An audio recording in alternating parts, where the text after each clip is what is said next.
20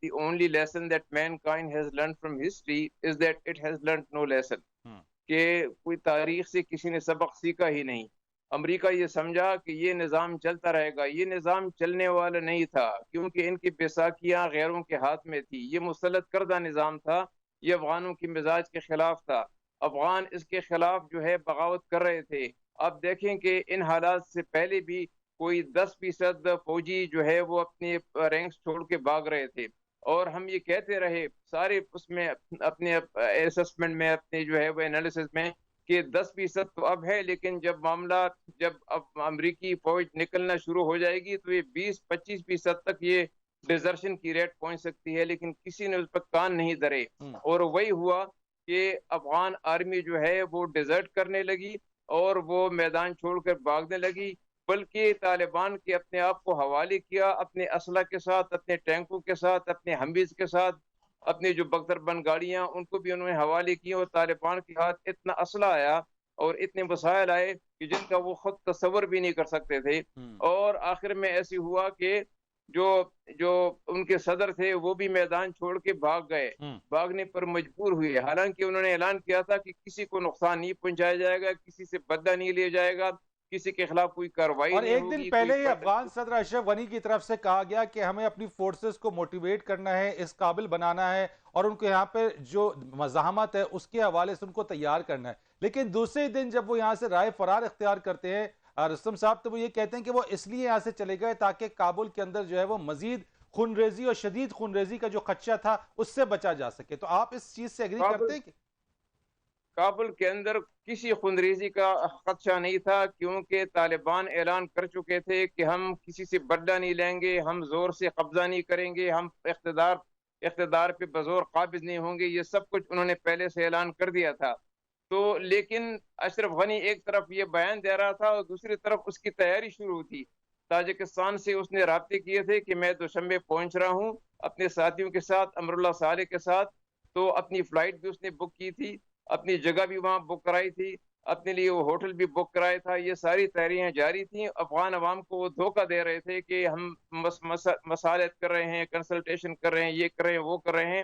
اور اس کا یہ افسوسناک انجام ہوا. وہ ایک پریزیڈنٹ کا اس طرح بھاگ جانا ملک سے, یہ افسوسناک بات ہے. اور میں سمجھتا ہوں کہ یہ اس نظام کی بنیادی جو خامی ہے وہ نظر آنے لگی ہے کہ امریکہ کا مسلط کردہ نظام افغان عوام نے مکمل طور پر مسترد کر لیا ہے. رستم شاہ صاحب, جس پیس پروسیس کی بات ہو رہی تھی, افغان امن عمل کی بات ہو رہی تھی, جس میں پاکستان کا بڑا اہم کردار رہا اس کے اندر, لیکن بعد میں کہا گیا کہ پاکستان نے اپنے حصے کا جو کام تھا وہ تو کر دیا. لیکن پھر انٹرا افغان ڈائیلاگ کی بات ہوئی کہ افغان کے اندر جو ڈائیلاگ رہا, اس پیس پروسیس یا انٹرا افغان ڈائیلاگ کے حوالے سے آپ کیا سمجھتے ہیں کہ کیا وہ پروسیس اس طریقے سے پائے تکمیل تک نہیں پہنچ سکا, اور اگر یہ ہو جاتا تو آج کے صورتحال یکسر مختلف ہوتی؟ نہیں, اس میں یہ تھا کہ اگر اس وقت کیونکہ طالبان کا مطالبہ یہ تھا کہ ایک نئی حکومت بنے گی اور اشرف غنی کی حکومت کو جانا ہوگا, افغان ڈیلیگیشن اس پہ تیار نہیں تھا. اگر اس وقت وہ مطالبہ مان لیا جاتا تو یہ جتنی تھوڑی بہت خونریزی ہوئی ہے, اللہ کی فضل سے خونریزی زیادہ نہیں ہوئی, کیونکہ لوگوں نے خود سرنڈر کیا ہے. لڑائی صرف 2-3 شہروں میں کچھ تھوڑی بہت لڑائی ہوئی ہے, قندھار میں اور ہلمند میں اور مزار شریف میں, تو باقی جتنے شہر ہیں وہ تو سرنڈر کر گئے ہیں. اگر وہ مطالبہ اس وقت مان لیا جاتا تو بہت بہتر تھا, افغانستان کے لیے بھی, حکومت کے لیے بھی, طالبان کے لیے, سب کے لیے بہتر تھا. لیکن وہ مسلسل طالبان کو اس بات پہ راضی کرتے رہے کہ نظام بنا ہوا ہے, آپ آ کر اس کا حصہ بن جائیں. اگر ایسا ہونا ہوتا تو وہ 20 سال پہلے ہوتا, 10 سال پہلے ہوتا, 15 سال پہلے ہوتا. وہ ان کی کوشش یہی تھی کہ طالبان کو 3-4 وزارتیں دے دیں گی اور وہ اسٹریم لائن, وہ مین اسٹریم ہو جائیں گے اور معاملہ ختم ہو جائے گا. اب یہ تو کوئی عاقل آدمی اس بات کو تسلیم نہیں کرے گا. ان کی جو جدوجہد تھی, 3 لاکھ لوگ مارے گئے, جس میں سویلین بھی تھے, طالبان بھی تھے, افغان آرمی کے لوگ بھی تھے. اتنا نقصان ہوا, اتنی تباہی ہوئی, اتنا انفراسٹرکچر کا نقصان ہوا, تو وہ اس لیے تھا کہ 3-4 وزارتیں ان کو ملیں اور اشرف غنی بدستور صدر رہے. تو یہ وہ ایک ناممکن بات منوانے کی کوشش کر رہے تھے جو ممکن ہی نہیں تھی طالبان کے لیے ماننے کی, اور اس میں وہ اپنے سسٹم کو بھی بچانے کی کوشش کر رہے تھے, اپنی جو رسوخ پریویلیجز پوزیشن تھی وہ بھی بچانے کی کوشش کر رہے تھے, اپنے جو وسائل انہوں نے بنائے تھے, جو پیسے وغیرہ بنائے تھے, اس کو بھی پروٹیکٹ کرنے کی کوشش کر رہے تھے. وہ اسکیم چلی نہیں. امریکہ کو علم تھا کہ یہ ہو رہا ہے، لیکن انہوں نے اشرف غنی پہ دباؤ نہیں ڈالا. اگر وہ دباؤ ڈالتے کہ ہماری امداد ختم ہو جائے گی، ہماری امداد کے بغیر آپ کی حکومت چل نہیں سکتی، آپ ایک طرف ہو جائیں، تو ہو سکتا ہے کہ اس معاملے کا حل 2 مہینے 4 مہینے 6 مہینے ٹھیک، پہلے یعنی یہ تلاش کیا بات سر، جاتا. ایک سوال میں نے آپ سے جو کرنا ہے وہ یہ کہ اب جب کہ کنٹرول جو ہے وہ طالبان کے پاس ہے، یہ جو پار کی جو ٹرانزیشن ہے، اقتدار کی جو منتقلی ہے، اس کا کیا پروسیجر ہوگا سر؟ یعنی کس طریقے سے اب حکومت کا قیام ہوگا افغانستان کے اندر، اور کیا قائم ہونے والی حکومت عالمی طاقتوں کے لیے قابل قبول ہوگی؟ دیکھیں، ان کے لیے بالکل اس لیے ہوگی کہ وہ خود عالمی طاقتوں سے روابط بھی رکھیں گے اور عالمی طاقتوں کی مدد حاصل کرنے کی بھی کوشش کریں گے. اور انہوں نے جو پالیسی بنائی ہے کہ عام معافی کا اعلان، عورتوں کو مکمل آزادی ہوگی، اقلیتوں کا تحفظ کیا جائے گا، افغانستان کی سرزمین کسی اور کے لیے کسی اور ملک کے خلاف استعمال نہیں ہونے دی جائے گی، یہ اعلان انہوں نے جو کیے ہیں. تو اس کے بعد اور اس کی بنیاد پہ اب ساری عالمی طاقتیں، ریجنل طاقتیں ان کے ساتھ کام کرنے پر مجبور ہوں گی. کوئی اور ان کے لیے چارہ نہیں ہے، کیونکہ افغانستان اہم ملک ہے کنیکٹیوٹی کے حوالے سے. افغانستان میں امن ہوگا تو چائنا کا جو پروجیکٹ ہے ون بیلٹ ون روڈ سی پیک، وہ پائے تکمیل تک پہنچ سکے گا. سینٹرل ایشیا کے جو ممالک ہیں ان کے لیے مواقع کھل جائیں گے. روس، چین اور ایران جو داعش سے خائف تھے، داعش کا خاتمہ ہو جائے گا. کنیکٹیوٹی کے مسائل حل ہونے سے پاکستان کی اکانومی پر بہت زبردست اثر پڑے گا. ترکمانستان سے جو گیس آنی ہے، تاجکستان سے جو بجلی آنی ہے افغانستان کے راستے، اس کے لیے راستہ ہموار ہو جائے گا. اور جو بڑا ریکنسٹرکشن کا کام ہے اس میں پاکستان کا جو کردار ہوگا، Pakistani manpower, Pakistani technology, Pakistani machinery وغیرہ اس میں استعمال ہوگی. تو میں سمجھتا ہوں کہ ریجن پر، پاکستان پر خصوصاً اور ریجن پر بالعموم اس کے بہت بڑے مثبت اثرات پڑیں گے. اور جو انٹریکشن ہے دنیا کے ساتھ، ان کے بغیر طالبان یہ سارے کام انجام نہیں دے سکیں گے. لہٰذا سب لوگ مجبور ہوں گے، اور ان کے لیے چاہیے بھی یہی کہ وہ نئی حکومت کے ساتھ مل کر کام کریں، کیونکہ جو وعدے انہوں نے کیے ہیں اسے وہ ان سے منحرف نہ ہونے دیں. کیونکہ وعدے جو انہوں نے کیے ہیں وہ وہی وعدے ہیں کہ انسانی حقوق کی حفاظت کی جائے گی، وہاں پہ کوئی ظلم نہیں ہوگا، کوئی جو اپنی آئیڈیالوجی کو افغانستان کے باہر جو ہے وہ پروجیکٹ نہیں کیا جائے گا، افغانستان کی حدود سے باہر ان کا کوئی کام نہیں ہوگا. تو یہ بات انہوں نے کی ہے. میں سمجھتا ہوں کہ اس کے لیے کچھ ان کو وقت دینا ہوگا. ٹھیک ہے، بہت شکریہ آپ کا. رستم شاہ محمد صاحب افغانستان میں پاکستان کے سابق سفیر اس چیز کے اوپر بات کر رہے تھے. نیو ٹیلی ویژن کی یہ خصوصی ٹرانسمیشن ہے، اس کا سلسلہ ہم جاری رکھیں گے. ایک بریک لیں گے، بریک کے بعد آ کے اس پر مزید ہی بات کریں گے، اور دیگر مہمان ہمارے ساتھ ہوں گے. اس چیز کے اوپر ہم تجزیہ کریں گے کہ آئندہ کا جو مستقبل ہے افغانستان کا اور خطے پر اس سے جو اثرات ہیں وہ کیا ہوں گے. اس ایک بار پھر آپ کو خوش آمدید کہیں گے. نیو ٹیلی ویژن کی خصوصی ٹرانسمیشن ہے. افغانستان کے اوپر طالبان کا کنٹرول، بہت سارے سوالات، پاور شیئرنگ، آئندہ کی صورتحال، اس پر بات کرنے کے لیے ہمارے ساتھ موجود ہیں. ہمارے ساتھ صحافی، تجزیہ کار اور یہ مقبول جان صاحب ہمارے ساتھ ہیں. بہت شکریہ سر، آپ ہمارے ساتھ موجود ہیں. اسی کے ساتھ ساتھ ارشد یوسف زئی صاحب ہمارے ساتھ ہیں، صحافی ہیں. آپ دونوں کا بہت شکریہ. اور یہ صاحب، یہ جو کچھ بھی ہوا اور جس تیزی کے ساتھ ہوا، امریکہ بھی اپنی ناکامی کا اعتراف کر رہا ہے، اور پھر خاص طور کے اوپر اشرف غنی کا ملک سے فرار ہو جانا، اس صورتحال کو کس طرح سے دیکھ رہے ہیں؟ سب سے بڑا سوال یہ ہے پاور شیئرنگ کا کہ حکومت کی جو اس وقت فارمیشن ہے وہ کیسے ہوگی. تو میں چاہوں گا ذرا اس کے اوپر ذرا کچھ روشنی ڈالیے گا. دیکھیں، پہلی بات تو یہ ہے کہ یہ پوری کی پوری جنگ طالبان نے اکیلے جیتی ہے. کیا کوئی اور طاقت ان کے ساتھ تھا اس پوری جنگ کے جیتنے کے اندر؟ اور پھر آخر میں جس وقت امریکہ کے ساتھ ان کا معاہدہ ہوا ہے اور فروری میں، تو اس کے بعد امریکہ نے مکمل طور پہ کھلی چھٹی دی تھی اس 3,50,000 فوج کو کہ تم جو کچھ کرنا چاہتے ہو تم کر لو، تم طالبان سے لڑ کے جتنا علاقہ فتح کرنا چاہتے ہو کر لو، تاکہ جب تم نیگوسیشن ٹیبل پہ آ کے بیٹھو تو جتنا علاقہ تمہارے پاس ہوگا اس حساب سے آپ پاور شیئرنگ کر لیں گے. پاور شیئرنگ فزیکل گراؤنڈ کے اوپر آپ کی پوزیشن کی بنیاد پر ہوتی ہے. پاور شیئرنگ خواب میں تو نہیں ہوتی. پاور شیئرنگ اس بنیاد پہ تو نہیں ہوتی کہ آپ کے اتنے گھر میں 5 لگے ہیں مردم شماری ہے، اس پہ تو نہیں ہوتی. اس پہ تو کرنی ہوتی تو طالبان پہلے دن کر لیتے، اس الیکشن میں حصہ لے لیتے. پہلا جو الیکشن تھا حامد کرزئی کا، اس میں 2002 کے اندر وہ حصہ لے لیتے، 2003 کے اندر. لیکن وہ اس پر تو متفق تھے ہی نہیں، اس پاور شیئرنگ کے اوپر. ابھی بھی متفق نہیں ہے وہ.